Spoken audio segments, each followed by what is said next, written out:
छात्रों और मेरे प्यारे स्टूडेंट्स, आज हम देखेंगे दो चर वाले रैखिक समीकरण युग्म। आपने ये चैप्टर देखा ही है।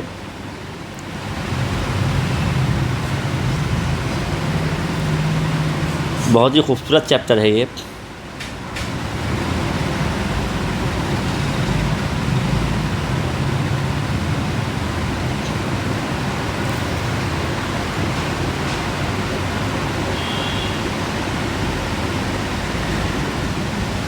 हम लोग इस चैप्टर के बारे में अच्छी तरह पढ़ेंगे।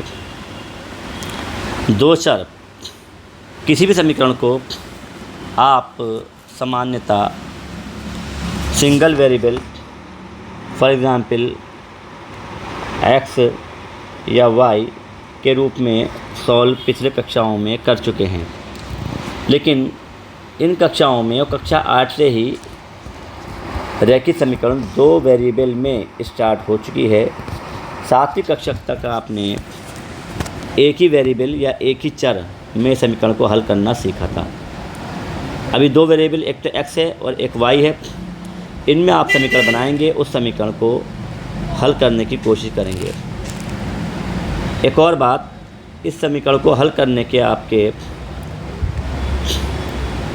कोर्स में कई मेथड दिए हुए हैं। इसमें पहला मेथड है ग्राफीय विधि। रैखिक समीकरण वो समीकरण होती है जो x या y और x में या दो वेरिएबल कोई भी मान सकते हैं। चर, वेरिएबल को इंग्लिश में चर कहते हैं, ध्यान रखें। x और y, a b p q अन्यथा कोई भी ले सकते हैं। आपस में इनका एक दूसरे से रिलेशन होता है, संबंध होता है। वो संबंध सीधी सरल रेखा प्राप्त होता है अगर हम उनको ग्राफ पे प्लॉट करना सीखें। ग्राफ पे प्लॉट करते वक्त हम ध्यान रखते हैं कि ग्राफ पे दो स्थितियां हो सकती हैं। या तो वे असंगत हो सकता है या वे संगत हो सकता है। ये संगत असंगत क्या है, इसको भी समझने की कोशिश करते हैं। संगत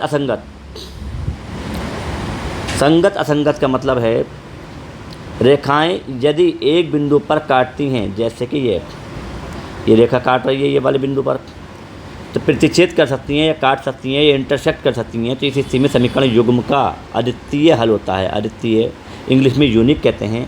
यूनिक मतलब एक और सिर्फ एक हल होगा।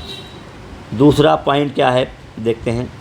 दूसरा पॉइंट है रेखाएं समांतर हो सकती हैं। इस स्थिति में समीकरणों का कोई हल नहीं होता है। असंगत समीकरण युग्म कहलाती है, जैसे कि ये समीकरण और ये रेखा या कॉपी की आपकी लाइन जो होंगी वो संगत होंगी। मैं थोड़ा बनाते वक्त थोड़ा सा गैप हो सकता है, लेकिन अगर इसको अनंत काल तक मिलाते जाएं तो माना जाता है कि ये अनंत काल पर मिल जाती हैं, लेकिन अनंत काल से पहले कहीं नहीं मिलती हैं। इसको मैथमेटिक्स या विज्ञान की भाषा में असंगत या समांतर अपने शब्दों में कह सकते हो। इंग्लिश में पैरेलल कहते हैं। और समझने की कोशिश करते हैं आगे। रेखाएं संपाती हो सकती हैं। संपाती क्या है? संपाती रेखाएं होती हैं एक ही रेखा के ऊपर दूसरी रेखा का प्रेजेंट होना, कंसिस्टेंट संपाती होती हैं। आश्रित संगत समीकरण युग्म कहलाती है। तो तीन कंडीशन की तीन समीकरण आपके सामने हैं जो ग्राफ प्लॉट करके हम एक बाय एक देखेंगे। पहले समीकरण ये हैं, यहाँ पर अगर आप इसको ग्राफ प्लॉट करते हैं या हल करते हैं, जो आपने अगर सीखा है तो करके देखें, तो ये रेखाएं हमेशा 100% प्रतिच्छेद करेंगी, इंटरसेक्ट करेंगी। दूसरी समीकरण संपाती होंगी, जो इस टाइप का एग्जाम्पल है आपके सामने। अगर इसको करेंगे तो ये एक ही रेखा के ऊपर दूसरी रेखा आएगी और ये रेखा ऐसे काट सकती है। और समांतर रेखाएँ, तीसरा एग्जाम्पल आपका ये है जिसमें रेखाएँ एक दूसरे के समांतर होंगी, जिनके बीच की दूरी हमेशा समान रहेगी।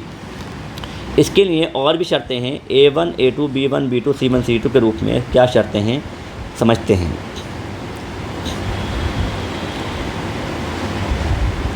देखते हैं। ध्यान रखें, समीकरण को जब रूप में चेंज करते हैं तो जैसे x - 2y है, x - 2y बराबर 0, तो यहाँ पे 1x है रिलेटिव में, ये 2y है और c के साथ 0 लिख सकते हैं। तो यहाँ A1 हो गया 1, B1 हो गया -2 और सी हो गया 0। इस तरह से 1 - 2 और 0 प्राप्त हो गए।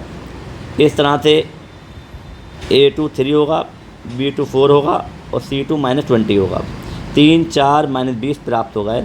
यहाँ पर जब आप A1 बटे A2 को हल करते हो B1 बटे B2 के, तो वो बराबर नहीं आता है। जब बराबर नहीं आता है तो यही एक शर्त है, केवल एक और एक ही हल होगा, जिसे अद्वितीय कहते हैं, केवल एक हल।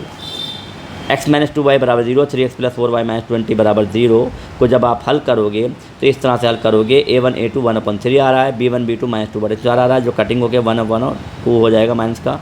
-1/2 और 1/3 कभी भी इक्वल नहीं है, 1/3 नॉट इक्वल है -1/2 के। तो इसलिए ये प्राप्त हुआ हमें, क्या प्राप्त हुआ बच्चों, ये हमें प्राप्त हुआ A1/A2 is not equal to B1/B2। जब ये B1/B2 के बराबर नहीं है तो ये इसकी पहली शर्त प्राप्त हुई, प्रतिच्छेद करती हुई रेखाएं। दूसरी शर्त पर आते हैं। दूसरी शर्त क्या है? दूसरी शर्त है ये वाली है। दूसरे समीकरण ये दिखा रहा है 2x + 3y - 9 बराबर 0 और 4x - 6y + 6y - 18। यहाँ पर A1 + 2 होगा, B1 3 होगा प्लस का, C1 - 9 होगा, A2 + 4, B2 - 6 + 6 और C - 18। अगर सॉल्व करते हैं A1/A2 बराबर 2/4, B1 बटे B2 बराबर 3/6 और C1 बटे C2 बराबर -9/18। पहले हम सॉल्व करेंगे A1/A2 बराबर होगा B1/B2। जब B1 B2 बराबर आएगा तभी हम C1 C2 को चेक करेंगे। जब C1 C2 चेक करते हैं तो A1 A2 बराबर B1 बटे B2 बराबर C1 C2 कैसे होगा? -9/18 को चेक करते हैं।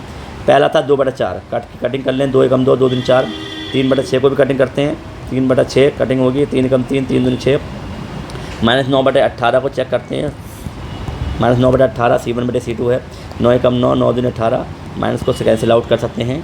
1/2 बराबर आ रहा है, तीनों बराबर 1/2 के आ रहे हैं, तो ये रेखाएं संपाती रेखाएं प्राप्त होंगी और इसका हल होगा अपरिमित रूप से अनेक हल, क्योंकि एक रेखा के ऊपर दूसरी रेखा ओवरलैप कर रही है, कोइंसाइड कर रही है, तो संपाती है।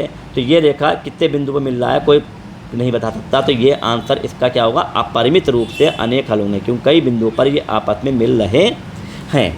तो ये दूसरा पॉइंट भी क्लियर हो गया आपका। कौन सा? 2x + 3y - 9 बराबर 0, 4x + 6y - 18 बराबर 0। तीसरी प्रॉब्लम को हम सॉल्व करने की कोशिश करते हैं। तीसरी प्रॉब्लम है x + 2y - 4 बराबर 0, 2x + 4y - 12 बराबर 0। इसको जब सॉल्व करते हैं तो 1/2 आता है, क्योंकि ये 1x है, A1 1 हो गया और B कितना होगा? 2 हो गया। x + 2y - 4 बराबर 0 में ये 1x कहलाएगा, तो a बराबर 1 है, क्योंकि x का गुणांक या कोएफिशिएंट 1 है। कोएफिशिएंट लेते हैं, यहाँ पे गुणांक लेते हैं, x का गुणांक या कोएफिशिएंट 1 है, तो A1 बराबर 1 हो गया। और इस तरह नीचे B1 2 हो गया, C1 4 हो गया, A2 2 हो गया, B2 4 हो गया और C2 -12 हो गया। सॉल्व करेंगे तो ये वैल्यू प्राप्त हो जाएंगे। और कटिंग करके आप खुद देखें, क्योंकि बार बार कटिंग करके आपको दिखाने में आपकी कैलकुलेशन भी आपकी कुछ आना चाहिए। A1/A2 B1 B2 बराबर आएगा, लेकिन C1/C2 बराबर नहीं आएगा। क्यों नहीं आएगा देखते हैं। 4/-12 है, 4 × 4 4 3 12, माइनस कैंसिल आउट, 1/3 है, 1/3 बराबर नहीं होगा, 1/2 2/4 2/4 कट के 1/2 आ जाएगा। तो समांतर रेखाएं प्राप्त होंगी। समांतर रेखाएं ये होंगी जिनके बीच की दूरी डिस्टेंस लगभग बराबर नहीं होगी। इनके बीच में ये रेखाएं आपस में कहीं भी प्रतिच्छेद करती हुई दिखाई नहीं दे रही हैं, कहीं भी इंटरसेक्ट नहीं कर रही हैं, तो इसलिए कोई हल नहीं प्राप्त होगा। तो इस तरह से आपकी तीनों टेबल प्राप्त हो गई। तीनों टेबल को आप सॉल्व कर सकते हैं। धन्यवाद। अगले पॉइंट में बाद में